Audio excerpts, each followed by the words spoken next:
কথা কি জানো তো, সরি বলে কিছু হয় না। যে কথাটা হৃদয়ে আঘাত করে সেটা সহজে মোছা যায় না। যখন তুমি চিন্তিত ও উদ্বিগ্ন থাকবে তখন ধৈর্য ধরবে।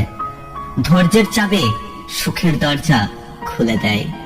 পাশে দাঁড়িয়ে ভরসা দেওয়ার লোক নেই, সামনে দাঁড়িয়ে পথ দেখানোর লোক নেই, কিন্তু পিছনে দাঁড়িয়ে সমালোচনা করার অনেক লোক আছে। যত বড় হবে ততই বুঝতে পারবে পৃথিবীতে প্রয়োজন ছাড়া কেউ আপন হয় না। কখনো কোনো কাজে হাল ছেড়ে দিও না। মনে রেখো, কাজটা যদি সহজ হতো তাহলে সবাই করত।